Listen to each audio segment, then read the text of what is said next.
We'll call our meeting to order. Let the minutes reflect all managers are present with the exception of Manager Bradley with prior notice. And the first thing we need is to appoint an acting secretary today. I nominate Manager Hockey. Second. It's not a surprise. Motion made and second. All in favor? Aye. Okay, with that, we'll go ahead and set the agenda. Anybody like to add or change the agenda today? President Brenner, staff would like to add an informational item. Okay, I believe that would be a new number 2, which is Resolution 0905, which is the internal policy on rule and permit enforcement and our administration of that. Is this an item for action? Nope, informational. informational. Okay, that'll be a new item 2 here. Got it. Under items of discussion. Under items for discussion, a new number 2. All right, anybody else? Okay, I'll need a motion. Okay, I'd like to make a motion then that we set the agenda as just suggested. Second. Motion made and seconded. Any further discussion? All in favor? Aye. Okay, approval of the minutes. Madam President, I move to approve the September 9th, 2019 workshop minutes. Second. Motion made and seconded. Any further discussion? All in favor? Aye. Madam President, I move to approve the September 11th, 2019 regular meeting minutes. Second. Motion made and seconded. Any further discussion? All in favor? Aye. Consent agenda. Nick? Yes. President Brenner, we do have one permit ready for your immediate consideration with Caprock items, and then we do have a variance after that. Okay, any questions on Baroli Trucking, number 19-076? Only thing I have to say is an observation. For years, Jones Lake has been really a disaster, and the people that live around there are always really worried because that's one area where almost all the water goes through before it then heads up to Hanson Park, which we were at yesterday. And I know we do an excellent job here at Watershed District. We know that the engineers do and the staff does. So it's okay, you don't need to bring it up. Can you believe it? I'm making a compliment here.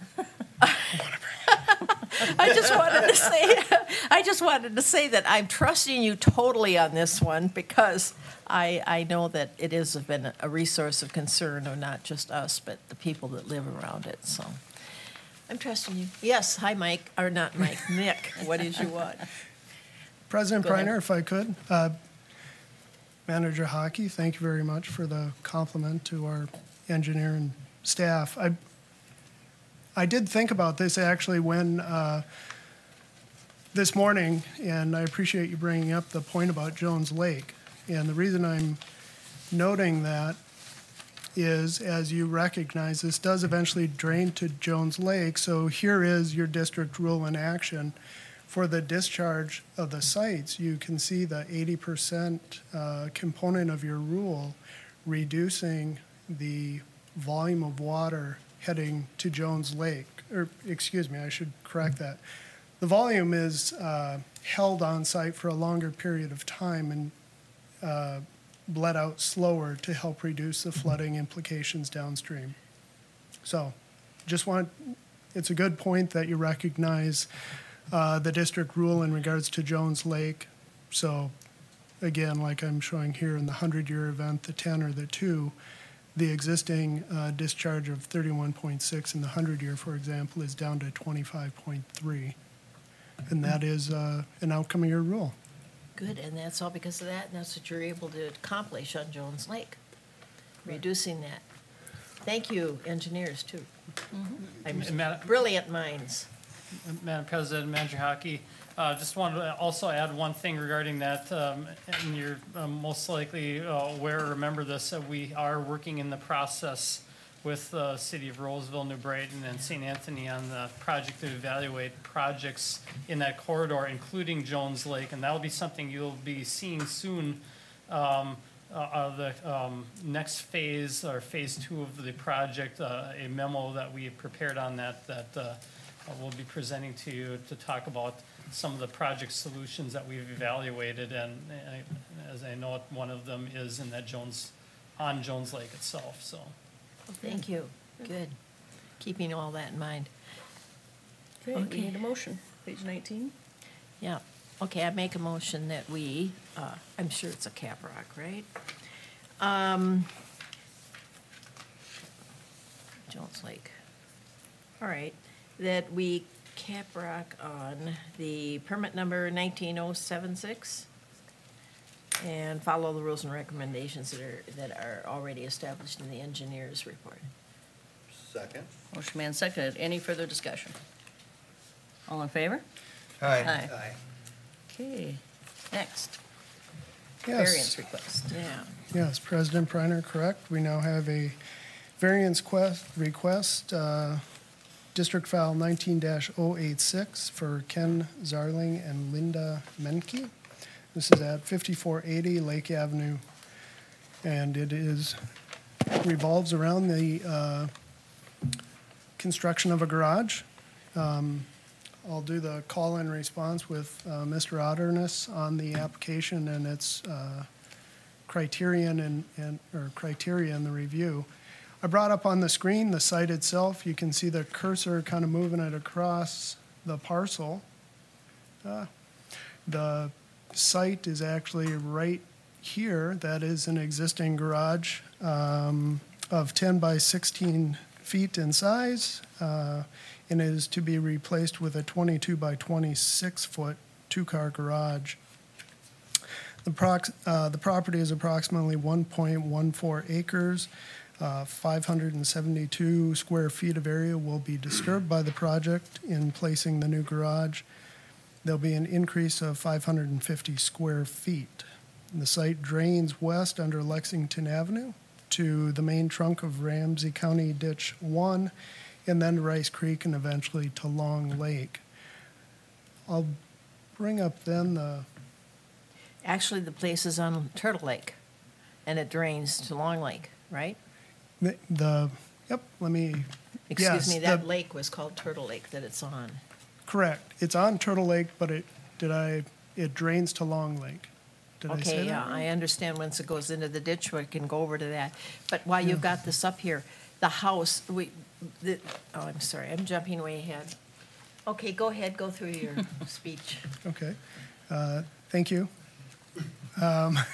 This image before you shows the 100-year floodplain, the shading on the parcel. To the drainage, it drains towards the north and eventually under Lexington Avenue, over to the large wetland, and then into Ramsey County Ditch 1, and then to Long Lake. The parcel does front on Turtle Lake, as Manager Hockey noted. Excuse me again, while you've got it up. This whole gray area is where it is below the floodplain, and it's the gray area. Because to me, you would think it'd be somewhere on the shoreline of Turtle Lake where I see all these houses are lined up. So it's back there that it Sure. is considered. Sure, I'll let Mr. Otterness give a little bit of a further explanation, but I'll just note that the gray shading here is at the landscape scale, so it's based on LiDAR, remote sensing for elevation and such, and not definitively, if you will, tied to the ground, such as a survey.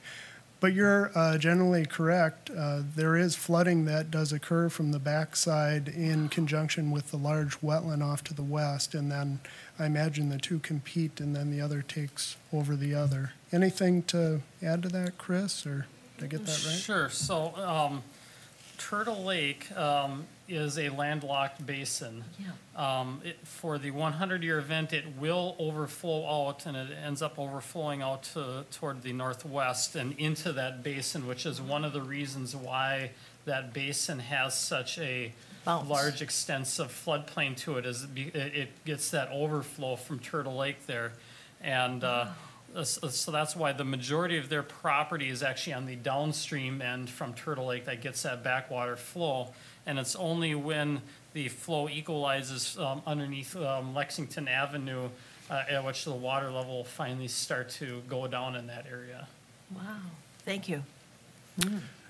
Okay, and from there, so the folks want to build a new garage, and they're looking for a variance to the freeboard requirement. The district requires 2 feet of freeboard above the 100-year flood elevation. The structure is actually 1.7 feet below the 100-year. So it's not meeting the freeboard, which is above the 100-year. It's actually below the 100-year in elevation. So from there, we'll go into the criteria and the district engineer's review. So Chris, how substantial is the variation in relation to the district rule requirements? Nick, as you noted before, they are actually 1.7 feet below the 100-year elevation, which added to that 2 feet of freeboard required means that they're 3.7 feet below what would be required to meet the district rules. Okay, and the effect the variance would have on government services, criterion B? The issue of a variance for this property is not expected to increase the cost or difficulty of providing government services. The city of Shoreview is aware of this, has reviewed it, and has issued a conditional use permit for this project, which does not allow the structure to be used for any business purpose. Thank you. Criterion C, whether the variance will affect a substantial change in the character of the watershed resources or will be a substantial detriment to the neighboring properties. Board, you can see on the screen here the 3 criteria the district engineer uses to assess a substantial change. 1, the water quality defined by the quantity of pollutants. 2, the presence of and potential impact of special and impaired water bodies. And then 3, flooding, the potential flood damages and other adverse impacts. Going further, whether the substantial change in the character of the watershed resources, the engineer uses these bulleted items here to consider the project. And Chris, what was found for that? So the project is proposing to bring in 8.8 cubic yards of fill within the floodplain to raise the garage approximately 0.4 of a foot above the existing grade. This 8.8 cubic yards of fill will not change the 100-year flood elevation. Thus, per rule E3E, floodplain mitigation of less than 10 cubic yards does not require mitigation. Non-compliance with the freeboard requirements of E3G is not expected to affect the water resource criteria that Nick noted just before this, and the project is currently compliant with all other district rules except for Rule E3G. And then per criteria 3, and whether the variance has a negative effect on neighboring properties, we also consider whether the variance will cause or contribute to a 100-year floodplain elevation immediately downstream or upstream, increase the frequency and magnitude of flood damages on adjacent properties, or increase the hardship downstream from peak flow and flood duration. And non-compliance with the freeboard requirements under Rule E3G is not expected to have a negative effect on neighboring properties and is allowable by Rice Creek Watershed District rules. Additional fill may impact drainage between the properties. Moving on to criteria. D, whether the practical difficulty can be alleviated by a feasible method other than the variance. So the plan proposes to use screw pilings and a floating concrete slab, which, as I noted before, place a total of 8.8 cubic yards of fill in the floodplain and raise the garage floor 0.4 of a foot. And this does actually include the concrete in the floor itself. The proposed plan causes minimal land disturbance and does not propose the removal of any trees. Applicant assumes that the proposed structure will be inundated with water by 1.7 feet during that 100-year flood. 2 different alternatives were considered to meet the freeboard requirements. The first uses the same location but would be raising the garage 3.7 feet. to meet the required 2 feet of separation from the 100-year flood elevation. This would result in infeasible driveway slope of nearly a 45% grade due to the narrowness of the lot and setback requirements from the city. Additionally, the applicant has indicated this option would require placement of more than 10 cubic yards of fill, and it would be infeasible to mitigate within the property to meet Rice Creek rules for that requirement. Second option that was considered would be to rotate the garage to face the south. This would allow a more reasonable driveway slope. However, it would require the placement of even more additional fill in the floodplain. And again, the applicant has indicated they would not be able to mitigate as required under Rule E3E. Due to the existing flood elevation and the adjacent floodplain, the majority of the property is below the 100-year flood elevation.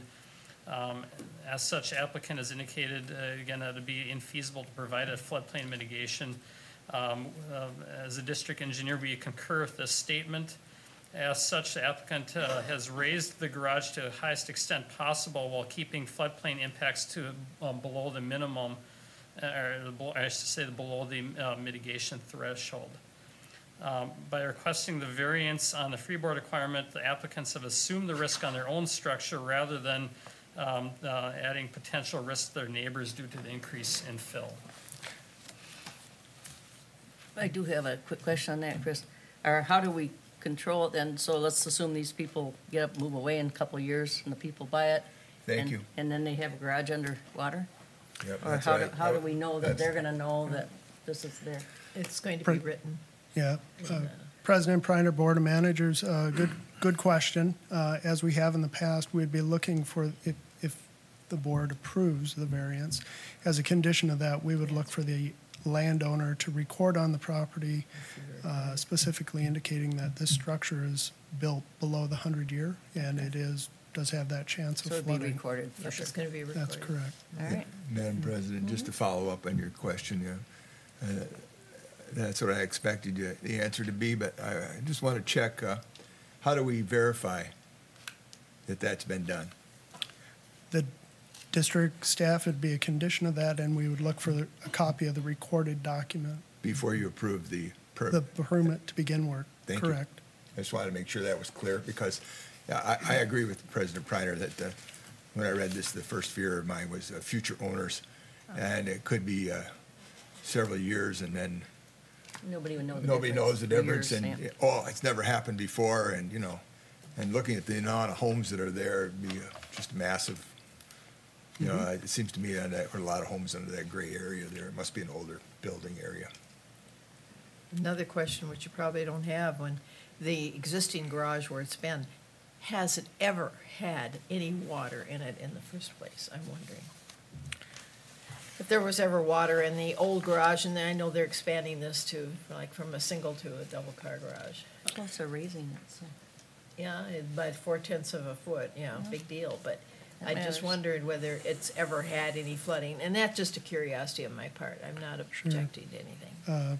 President Preiner, Manager Hockey, I recall that the applicant didn't make note of that, and it was in their application. In the years that they've been there, I believe they stated it never had a flooding incident. That's what I They thought. purchased the property in 1993, History. and in the moment, I can't find that exact language. Keep scanning here. That's what I kind of thought. It wasn't an issue anyway. And Madam President, Manager Hockey, noting that that's a phrase that I've heard over and over and over and over in my career, and I've also seen a number of times where I've heard that phrase, and then a week later, a month later, a year later, that same goes. structure, same roadway has flooded, and so, You can't predict. if people might have been there quite a long time and they might have a 40-year of record on that, but all it takes is one 100-year event, and that's beyond what the history has been for people there in that area. Well, I take it back so I don't jinx it, okay? Okay, go ahead. President Preiner, proceeding on that thought, and I'm sorry, I can't find that exact language that I referenced for their statement, so take it with a grain of salt, I guess, without uncovering it. But to the point of the 100-year, the 50-year, and the frequency, maybe it's good, Chris, that we put that in the percentage. So a 100-year event is the 1% chance of occurrence in any given year. And then the structure is the elevation it's proposed to be built at is actually slightly above the 50-year event. So it's a 2% probability that it will flood in any given year. Is that correct, Chris? That'd be correct, yes. Okay. Thank you. All right. I think we left off on criterion E, which is how the practical difficulty occurred, including whether the landowner created the need for the variance. The district engineer finds that the current landowner did not create the circumstance which hinders the ability to build the garage above the floodplain elevation. The need for the variance is created by the applicant's desire to place a new garage on the property, and the applicant is unable to do so without impacting available volume in the floodplain. Per the discussion that we've noted already, the applicant has indicated that the proposed project design is the most desirable, and as the landowner is willing to accept the increase in potential risk for flooding to their own proposed garage, thus has requested the variance from the freeboard requirement. And then finally, criterion F, whether in light of all the above factors, allowing the variance will serve in the interests of justice. As always, this criterion lies largely in the board's domain, as it involves judgments that are on a non-technical nature. One criterion for assessing this portion of the practical difficulty standard may be the ability or inability of other permit applicants with similar site conditions to comply with the district's freeboard requirements. Other applicants have had the ability to feasibly meet these requirements on site, and the practical difficulties provided by the applicant are not unique to the site and are actually shared by many of the surrounding properties at the northwest corner of Turtle Lake, as we showed on that graphic. Another consideration is the relationship of the existing rule to the public interest. The intent of Rule E3G is not to protect a downstream resource, but rather to decrease the risk of damage to the landowner's property. In this case, the applicant has demonstrated acceptance of the inherent increased flood risk. With this in mind, as Nick had indicated earlier, if the board decides to grant the variance request, it is our recommendation that the applicant record on the property that the proposed garage was built with a freeboard of 1.7 feet below the regulatory 100-year flood elevation, which is not compliant with the Rice Creek Watershed District standard freeboard regulations. Thank you. Okay. Staff is happy to entertain any questions. Any other questions for staff? Any other questions? I only need a variance motion, page 27. Okay. Madam Chair, I make a motion that we approve the variance request for a variance application 19-086 is outlined in accordance with Rice Creek Watershed District Engineers variance technical memorandum dated September 18th, 2019. Second. Motion made and seconded. Any further discussion? All in favor? Aye. Aye. Okay, then we need a permit. Caprock. Second one on there. Oh, yeah, Yeah. well, I'm going to go right to that. Okay. And I make the motion that we approve the Caprock. Permit number 19-086 is outlined in accordance with the Rice Creek Watershed District Engineers' findings and recommendations dated September 18th, 2019. Second. Motion made and seconded. Any further discussion? All in favor? Aye. Aye. Thank you. Open mic. Anybody in the audience for open mic today? Seeing none, we'll move on to items requiring board action. And I believe we have City of Columbus's water management plan. Correct.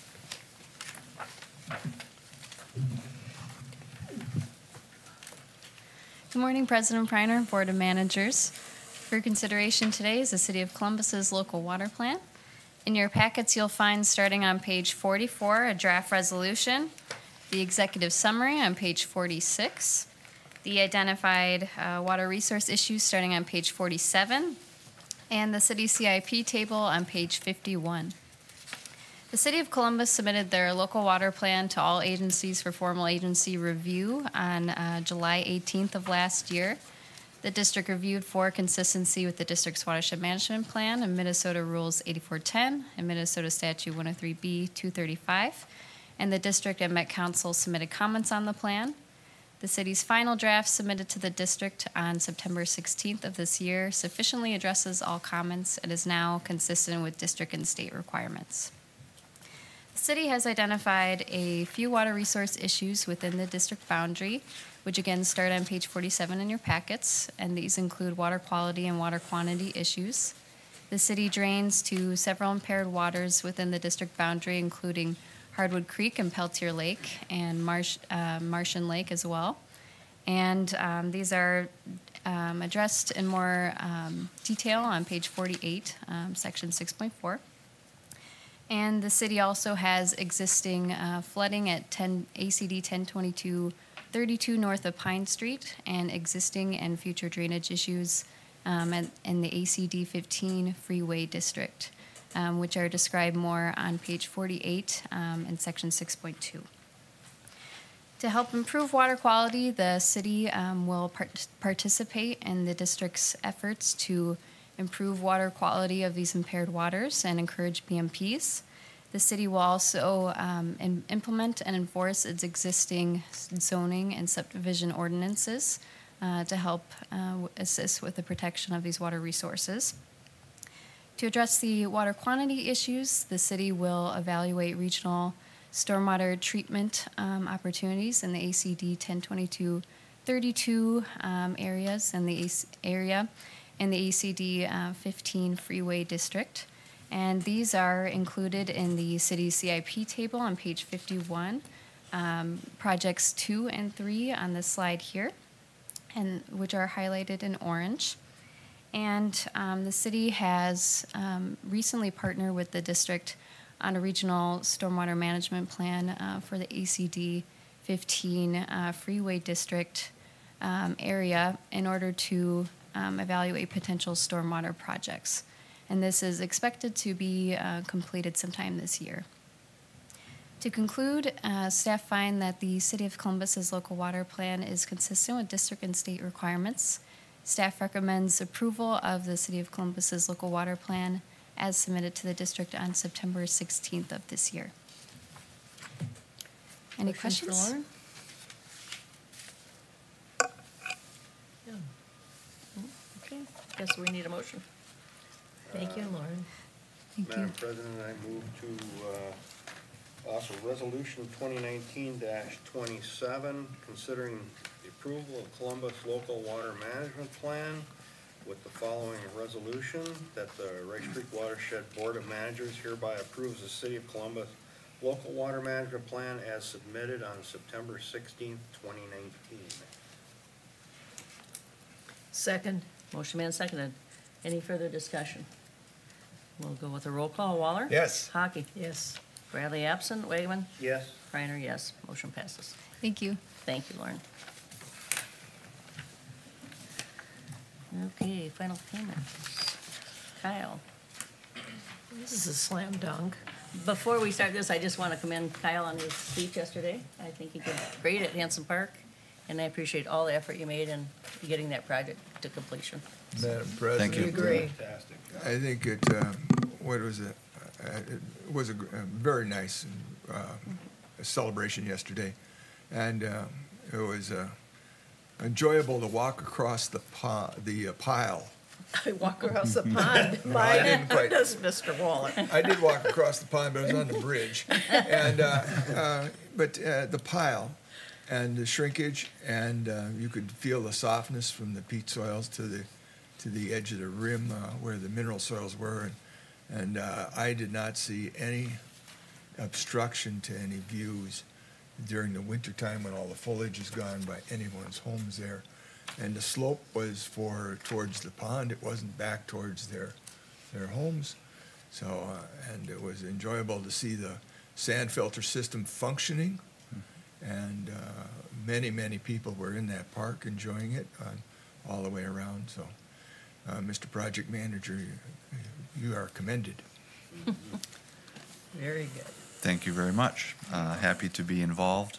Certainly the most challenging project I've worked on in my career, but happy to have it be done. And for your consideration today, Madam President, members of the board, we have final payment to the contractor, Rachel Contracting Incorporated, for the Hanson Park Comprehensive Water Management Project. As has been mentioned, the project is fully complete. We've moved into maintenance mode and things on the iron enhanced sand filter, which I've been handling this summer. And but the rest of the work around the project is done. We have turned over the keys, if you will, to the City of New Brighton Public Works staff for managing water levels in the pond and the outlet structure in the dam. So they're in possession of all of the equipment and extra stop logs and everything associated with that. At this time, again, we have total construction cost for the project, I'll mention, came in at just a hair over $2.9 million. Was a small increase of 6% or $170,000 over our original contract with Rachel. As you're aware, we had significant weather issues and delays. And I think, Rachel Contracting, Houston engineering staff as well, Dennis McAlpine most notably is leading the effort there, but Chris and Ben Jory out there was great in the field. The team that we had on site managing it and being flexible on a day-to-day basis during construction out there was critical. If we had a less cooperative contractor, it would have been a nightmare. And Rachel was outstanding. The City of New Brighton staff was amazing as well. Craig and everybody over there, when we needed something to get dealt with right away, they've been stepped right up to the plate to help. Provided a lot of in-kind support to the project as we moved along. But again, happy to note that overall, the project, as far as construction, engineering costs, we remain several $100,000 below the original estimate that we provided to the board. I think it was like $4.2 million we were looking at originally, and we are definitely under $4 million in total. So that's encouraging as well, despite the difficulties that we had out there. But with that, like I say, we're done now. Public impression's been overwhelmingly positive, and we're ready to issue final payment to Rachel Contracting.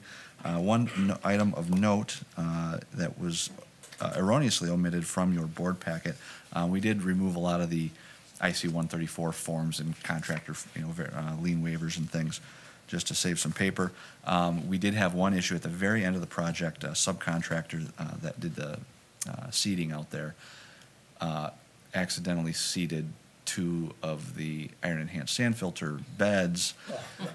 Like the last thing that had to get done out there was seeding, and it happened, and it is what it is.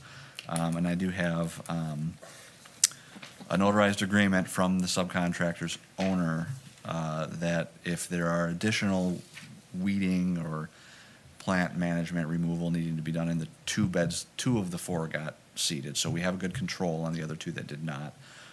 They're willing to help us out with that for the next 2 years. So we do have that document in hand.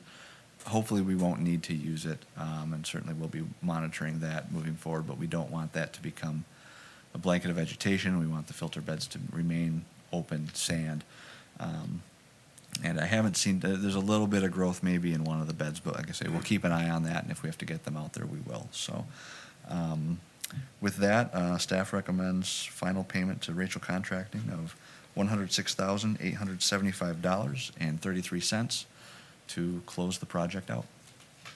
Madam Chair, and Kyle, and if anybody in New Brighton is watching, I do want to compliment on the console, the staff, and the ceremony they had yesterday. It was very nice, and you can see how grateful they were to everybody that was participated in that development of Hanson Park and what it will achieve in the future. So that was very well done. Just a little bit about the seating on the iron filter thing. Okay, so you're going to go out and you'll pluck that out as soon as anything grows up and all the little roots and everything, or how? I'm glad you Yeah. got the thing that's the paperwork that says they're going to take care of it too, so. Yeah, we've, and that was the most frustrating part of it is, that we do get a lot of, weed growth into the beds, just from naturally on its own. And, probably like, I don't know, 2 or 3 weeks before the incident occurred, Tara, who was out there, I've had multiple other staff from Rice Creek help me out there in the field and weeding those beds a couple different times this summer. And it's a lot of work. And we've been just doing it in-house, as opposed to hiring that out at this point, and, get some people out of the office for half a day, and we had just got done doing it, and everything was looking great, and then I go out there, and there's seed and mulch over 2 of the beds, and I just about had a coronary. So, again, we'll keep it in mind, and I'll keep an eye on it. Like I say, if we see growth occurring, we'll probably let it grow up a little bit. And then, so it's easier to pull, at that point, Yeah. and then get the contractor back out there. So Gosh, and I can plant grass seed and I can hope and pray it even takes. yeah, This here is we all I'm don't saying. we don't want to This will hear. go like crazy. Yeah. Yeah. Okay, thank you. We need motion. I'll make a motion that we approve Rachel Contract's pay request as submitted and certified by district engineer and direct staff to issue payment in the amount of $106,875.33. Second. Motion made and seconded. Any further discussion? All in favor? Aye. Thank you. Thanks again, Ken. Okay, check register. Madam President, I move to approve the check register dated September 25th, 2019, in the amount of $356,184.68, prepared by Redpath and Company. Second. Motion made and seconded. Any further discussion? All in favor? Aye. Okay, staff report. Teresa, you had, Yes, I'm filling in for Beth Carino. Bring your microphone closer. I just want to let the board know that I did distribute her memo to you regarding the district administrator interview schedule and questions, and that 2 dates have been identified for interviews. And the ones in the memo, we have to remove Wednesday, October 2nd. So the 2 dates we're looking at are Thursday, October 3rd, and Friday, October 4th. So she asked that the board get back to her on which dates work for you, and that the interviews she'll try to schedule them all on the same day. all on the same day. Yes. Yeah. Morning or afternoon. Just a minute, let me see, because I know I gave okay on the 2nd and 3rd. So now you moved to 3rd and 4th. 3rd and 4th. Instead. Yeah. And I totally agree that if we've got people that are interested in this position, that I think that we should be able to say the 1 date rather than even have 2 sitting out there. Beside that, we help save money for Rice Creek for our fees or whatever it is. I just think it's best if it's just 1 day that we come for only, it's a 3-hour session. That's the intention. This was I to know get the it board is. on the same day. I understand. I'm fine 3rd or 4th, but I do hope Okay. it's all on 1 day. Yeah, well, that's our goal. Okay, we will go forward with that, and Nick. Yes, President Preiner, Board of Managers, this is the item I added to the agenda in regards to this Resolution 0905, which is an internal policy on rule and permit enforcement. The reason I'm bringing it up is we've had a fair amount of discussion about letters when we have violations, et cetera. And so you'll note that within the opening here, it even says the Board of Managers may amend the policy or make exceptions as it deems appropriate. So as always, you do have some flexibility, and this is really internal guidance to staff about how we move about when we have issues come up. And the remainder of the document is just identifying different situations. Here it's conditional approval, and there's some issue that comes up. And let's just find a good spot to note it here. So right here, so a Caprock's current, the work started without the permit. They had conditional items outstanding. And it once we know there's a violation, we're to send the 10-day letter, which you routinely see when these issues come up. But then if there's nothing that is done in response, then staff is to move directly to a meeting and have a compliance order. In each and every one of these, I'm going to go to a different one here. You'll see the same. Here's, if no response in 10 days, staff issue a compliance order and move to the next board meeting for your consideration of the matter. So my point is just to solidify the understanding between the board and staff that we are now inserting a letter in the interim. So we'll send our typical 10-day letter in most situations that resolves the situation. When not, we will send a second letter. It will either come from your council or the administrator to show additional force to the situation, and when not, we'll move into the compliance hearing, which is a little bit more labor and time intensive for staff. And I'm looking for your general consensus. That's an acceptable way to move forward. Okay, so as I understand it, first goes out, then the time limit's 10 days. And then the next is the thing that has to deal with having a little bit more force behind it by having a fabulous letter written on an attorney's letterhead and then really try to enforce it, right? We're presently doing the one that's the 10 days. Mm-hmm. And it's down, but then what are you asking for specifically? After the first Original. 10-day letter, we Okay. would like to insert a second letter saying 10 days has passed, you're not compliant. Right. And basically, depending on the circumstance or the situation, it will have more criteria about moving into a compliance hearing, or Okay. it will be from the attorney, which suggests an elevated matter, or it's from the administrator. The first letter always comes from the inspector who is sending out the initial reports and such. In the second letter, do they have another 10 days? Or is it saying this is what's going to happen to you? President Preiner, Manager Hockey, that would be dependent on the situation at hand. So more often than not, it would have a deadline for them to come into compliance, and then we'd, if it warrants, set a date at which we would ask the board for a compliance hearing and move into the next fold of enforcement. Okay, I got the first 10 days. The second one comes out. That is, there's no time limit. I mean, you're saying this is what we're going to do, rather than have it in 10 days, this is what is going to happen. Is it a 20-day limit that we've extended an additional 10 days, or is that letter from the attorney stating all that, is that the end of it, and we're then going to come to the board and we're going to talk about that? Which way? I'm Manager sorry, Hockey. I'm thick-headed this morning, I guess. No problem. Manager Hockey, it very well could be 20 days total. The second letter would obviously have to provide some time for them to respond. Right.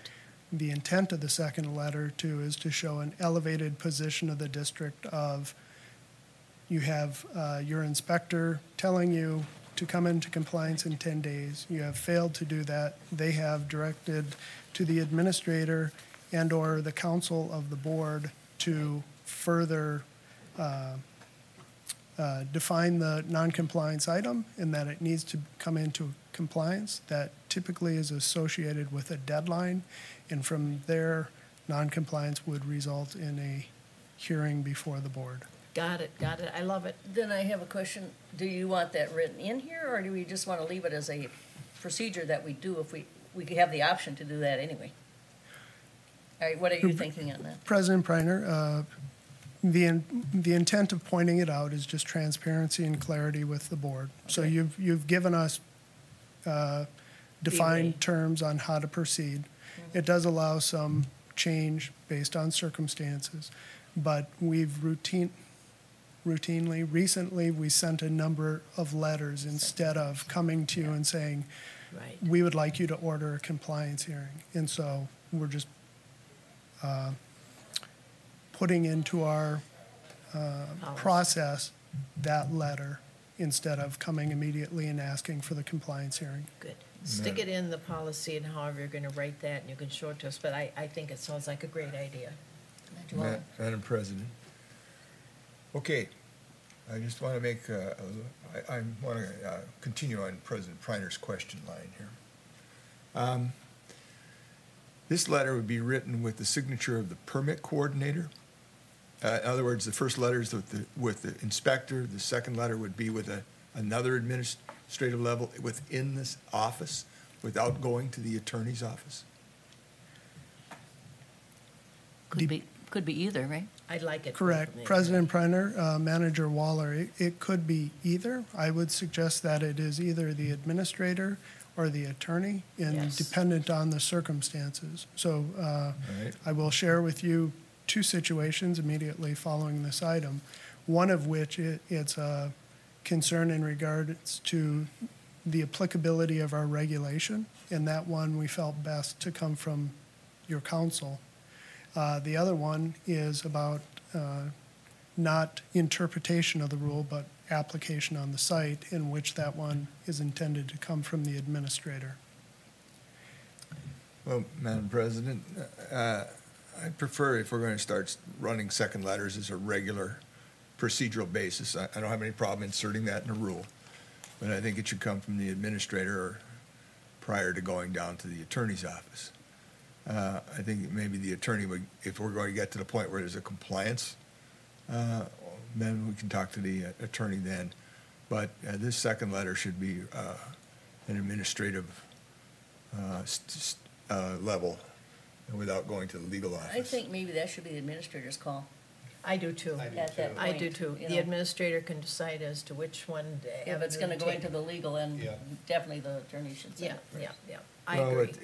when be you get to either the or. legal end, it comes when they haven't complied with the second notice, that's when the legal starts. Yeah, I know it does, but it might be very emphatic If you're, to what you're say- doing is you're saying you're giving them a second chance here. And, but if he gets strike three, he's out, that's when the attorney gets in. So I think as long as this is strike two issue, try to keep that in-house rather than going to the consultants. I think that has to be his call. Yeah, I would leave that to the I administrator. leave it at your call, and we know that you're going to, as Mr. Waller's pointing out, it all depends upon how long this has been discussed and how, impatient, or how patient we've been, and maybe at that point, we know that the second has to be finally from the attorney, but have it where it's gonna be the call the administrator. That's what I think, is I'm hearing a 3-1 right now. Well, I would feel more comfortable with that because everybody, the administrator would know what Yes, position we as should to take. what it you know. is. I think so too. Is that just sort of general consensus you're Or- thinking of? or what Or do you- President Preiner, Board of Managers, yes, I'm just, again, to be transparent on what staff is doing under your authority. To be transparent with you, to the issue that was raised by Manager Waller, I see the point of the administrator leading the district's activities under the board. That's fine.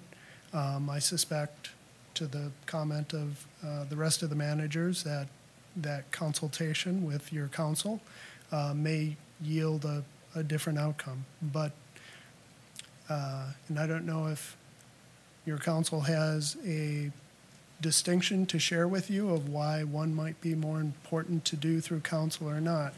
But I think the bottom line is that the second letter, regardless of who signs it, should, cross your fingers, get the desired outcome. That's right. When not, we really want to bring that matter to you to judge, if you will, that you see further enforcement or to consider all the relevant materials to take a definitive position as to even further elevated enforcement. Well, it could be signed off by the administrator under council, without saying attorney, attorney always gets people on fire a little bit. Yeah, it could be handled however best Yeah. the administrator sees, because if you've already given them the 10-day notice, there's been something that is letting them know in the 10-day notice, you're going to say some of the rules too, as to what they have to do and what can happen if they don't observe it. The second one is I guess, a courtesy of more than anything, but I think that'd be something that the administrator would be able to figure out which way. Let's ask Louis a second. His thoughts? Madam President, managers, I guess two comments for you. One is, as a backdrop, Rice Creek's policies on enforcement of your rules and how you administer your permit program, how you deal with variances, is really model best practice. So you should have confidence that the way you're operating is really sound.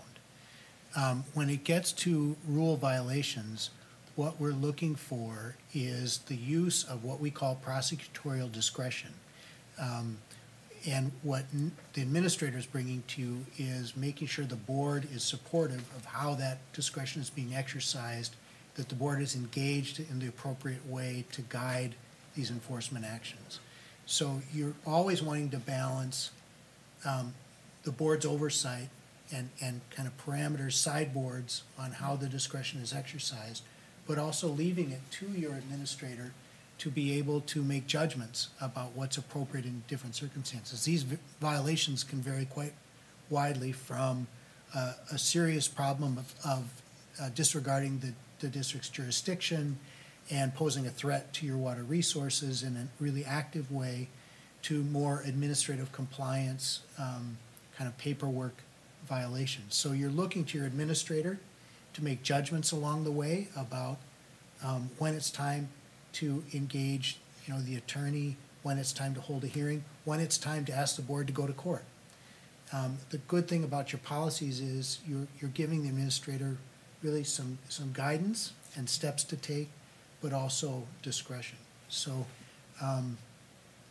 I in general think that there are some permit applicants or permittees who will wait a long time to get to bringing something into compliance, and it is a notice from an attorney that makes them realize That's right. they're going to start spending more money with non-compliance than compliance, and it's time to pay attention. So I think in general, the practice has been to avoid legal involvement of the attorney as much as possible.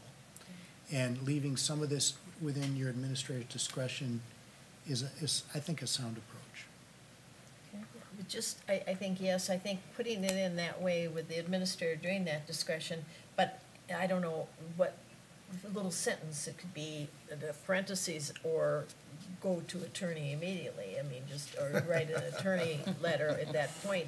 But it should be the discretion, but have them understand somewhere with these sidewalls that Louis just referred to of a process of what the office can do, the staff can do, of some way at least acknowledging that it'd be up to the administrator to decide whether the letters from the administrator or the attorney. Just those, or administrator or attorney writes a letter, and that it means that the administrator has a discretion. Has a discretion. Yeah. Go ahead. President Preiner, We Board of confuse you? Managers. No, I think it's a good discussion. I appreciate your response and dialogue about it. What I would say is, as I pointed out, the resolution does have the discretionary statement and the exercise of judgment by staff. Okay. So we understand Good. there may be times that it's appropriate that it solely come from the administrator, and others we'll see what happens. Could be the attorney, maybe not. Just want to be clear with you, our step didn't include the letter. We'll look to amend the resolution just to show it as a framework for staff, and we'll go from there. Good, that's what I'd like. All right. Anything else, Nick? Oh, yeah, you had some. Yeah, if I could, President Brenner, I'd like to move right into the staff reports and so thank you on that matter. There are two sites that are concerning to staff where the inspector has engaged the developer, et cetera, or the landowner, and one, it is the developer's belief that they don't need a permit. We've constructed, and our inspector has told them otherwise, and why, defining which rule is triggered, et cetera. And that was a number of weeks ago. we've yet to receive anything further, so we want to send them a letter and say, definitively, you need a permit. This is now elevated.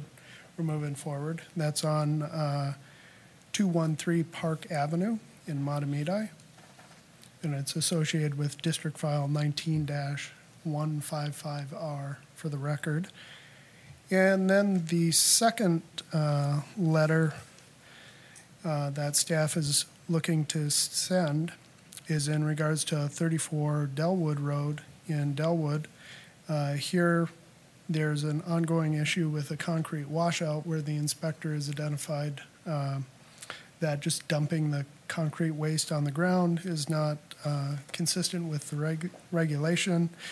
Contamination can infiltrate or direct surface runoff to White Bear Lake itself. It's an ongoing issue. We're going to ask them to complete that by October 1st. And with that, we will inspect in that time frame, and when it's not in compliance, we would like to bring it to the board for compliance hearing or request compliance hearing thereafter. So, two different letters. I'm not trying to say that, I hope not to be up here repeatedly telling you about letters we're sending, but these are two current situations that are kind of ongoing. But I think it's good that we're aware of when a letter is sent at that point.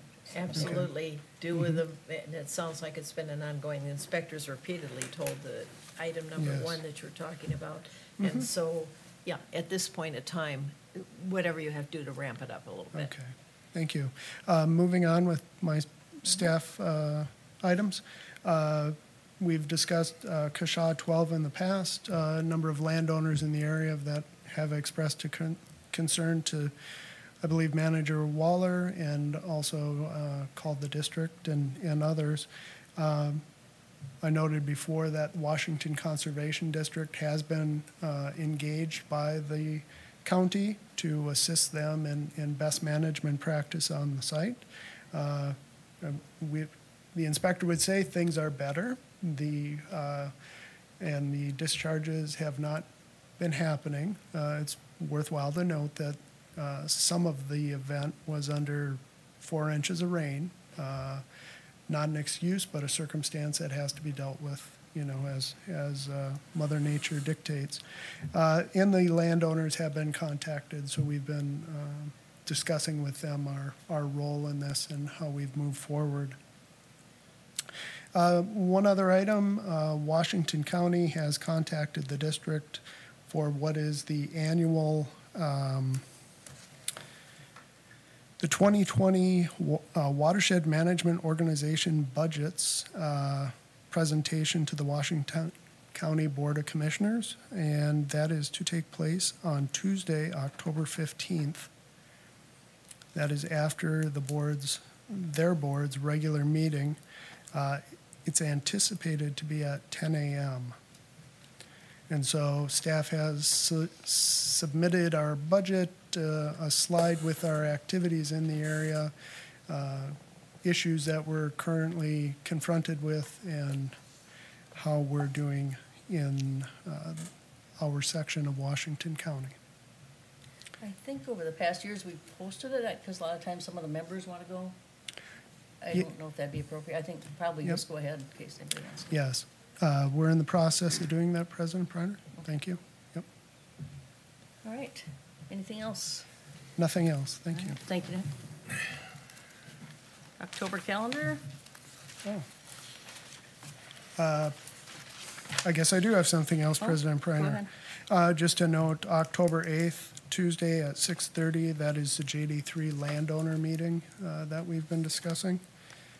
That's the last page of your packet. You'll see the date there and time, et cetera, location. Okay. Anything else?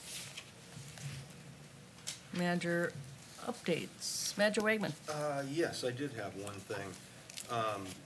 Regarding the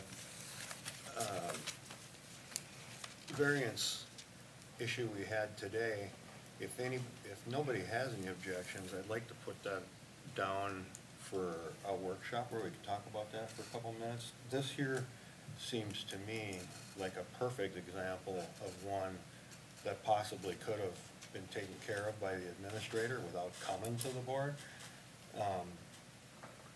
the rule was written in this particular instance to cover the landowner. He met all of our rules, so that wasn't an issue of the district being harmed in any way. It was strictly a landowner issue. I would have personally had no problem with our administrator handling that without us spending the time on it here. But I'm just curious, if we could spend a couple minutes and see where everybody else, what anybody else feels about that. So you're looking at what trips the threshold? Exactly. Why it would come here versus administrative? Right, and I know that I understand the variances are a touchy No, subject. variances always come before a board. It does in city councils and everything, it always does. I'm not aware of it, I didn't know Yeah, that. city council's Is that a variance is rule? always, Is that a Louis, law or a rule? Louis. Let's wait, Steve asked to have that brought to a workshop so he can Okay. understand it. And maybe Louis can give us a little insight on it, just a quick, I don't wanna get into discussion now if we'll do it. Workshop is Yeah. appropriate, Yeah, I think so. just for education purposes? Yeah, Yes, that's I think we should exactly. think about that. excuse me, that's good, but Louis, am I correct that variances come before city councils? Madam President, Manager Hockey, yes, that's correct.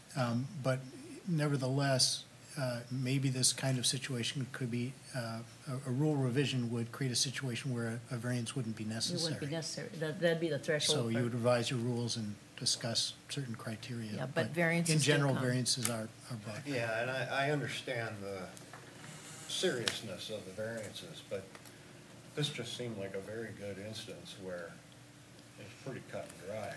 But Okay. anyway, I'd just like to see what Well, everybody else thinks about it. if your rule was changed, you wouldn't need a variance, but if, it depends, and if you want to change the rule, you can.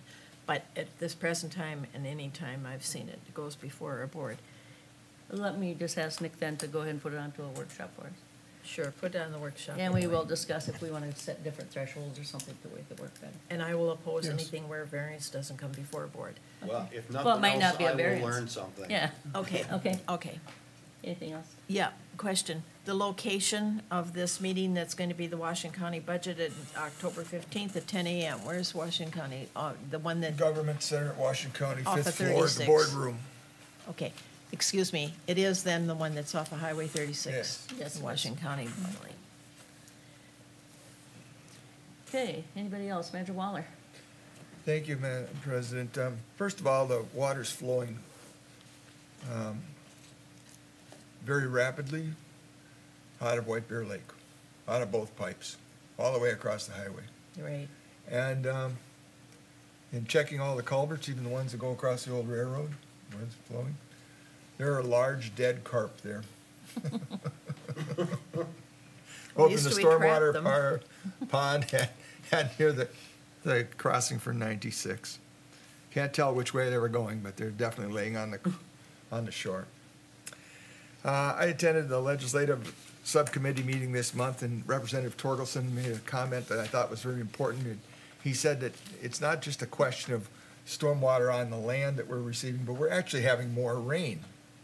And so we have to make sure our stormwater infrastructure works to handle more rain, because much of this stormwater infrastructure is designed 100 years ago, and it was designed before internal combustion engines, and it's not really designed for the capacity of it isn't, and the volume control of it is designed for a smaller, it gives us a smaller runoff and rate control. And the second thing was, I don't know if you saw the Minneapolis paper on Sunday in the front page. And it had a marvelous large article about the problems with stormwater here in the metro area, particularly focused on Little Canada and that area. And one of the things that was in there was a graph that showed the long-time records from 1895, I think it is, and it was, I think Mr. Mark Siegel is a well-known meteorologist that we see on television here in our local area for years, and kind of a historian at this also, showing that between 1895 and present, the average rainfall has increased an inch. So we are getting, as Representative Torkelson said, more rain. And so I thought that was important to point out that stormwater is a hot topic right now, and making sure that it works. And finally, yesterday, I happened to run across visiting, and I had a resident report Wood Lake. Do you know Wood Lake, Ms. Hockey? Yes, I do, Spring Lake.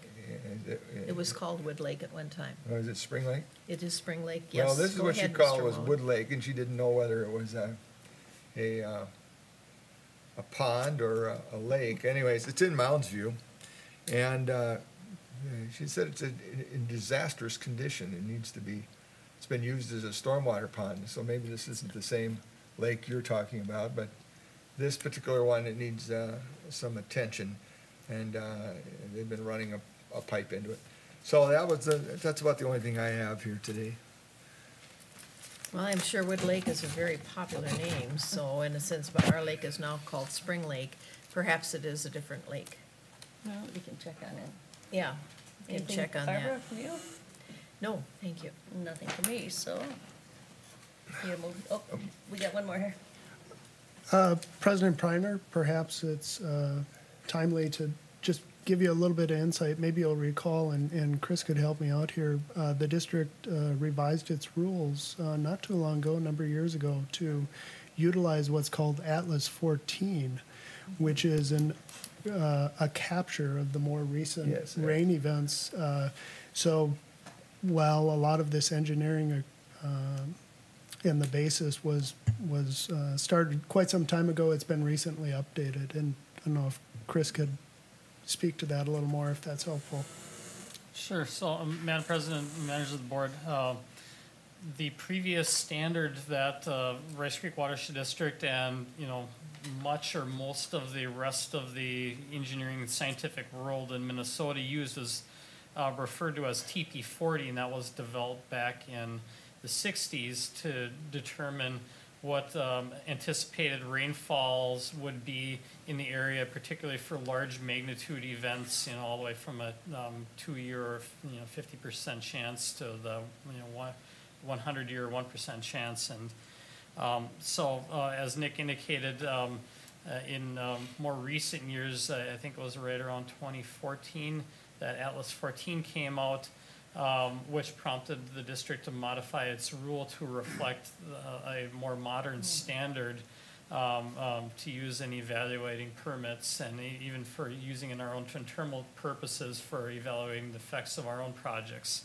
And the effects of changing from TP40 to Atlas 14, it effectively changed the 100-year in the district from right around 5.9 inches up to, and there's actually a range across the district, anywhere between 7 to 7.4 inches is now the 100-year rainfall. And the basis for that is taking the rainfall record that they used back in the 60s to develop TP40, and adding on the additional rainfall record from the 60s all the way to the modern day. So they're utilizing not only the previous record, but the more modern record to come up with a composite to determine what that range or frequency of rainfalls is. And what that doesn't account for is what the future is going to hold, and what it has even occurred over the last 4 to 5 years, where we've seen even greater rainfalls, particularly some of these kind of moderate rainfalls that are occurring with great frequency that we've seen.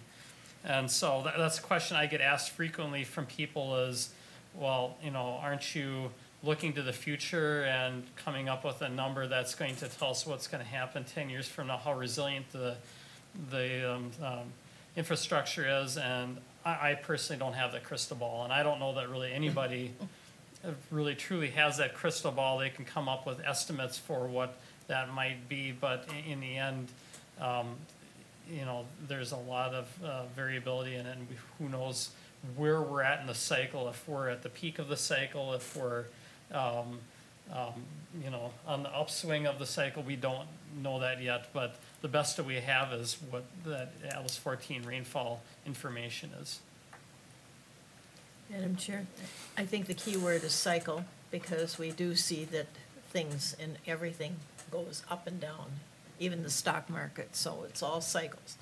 But going back to the Wood Lake that Mr. Waller just referred to, I would like somebody to find out what lake she's talking about, because that lake has been for 60 years called Spring Lake. Plus, it's got a very small watershed, and it really does not take in anything. There's only one pipe that's coming in from over onto what was called Mounds View Boulevard, but there is nothing else. So I do want to know exactly where this lake is. Madam President. And it is a lake, it's not a holding pond.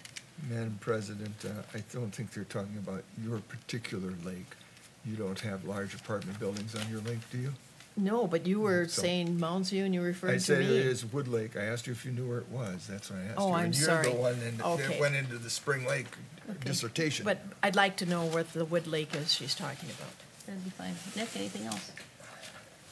Thank you, President Priner. I was just going to note for Chris's point and what I understood Manager Waller to say, certainly now we have a better tool to know what is happening on the landscape. That certainly has in no way changes the infrastructure that we have in place and its ability to accommodate or fail to accommodate those waters. Madam President, I'm just making a point that with Atlas 14, which was, I heard that discussed at the subcommittee meeting also.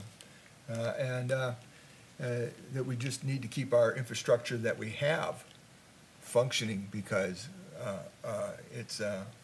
it was built kind of when it began, started this cycle of rain, and as the amount of rain increases, what we have, we need to have work. And if we don't have it work, then it becomes even a greater problem for our rate and volume controls.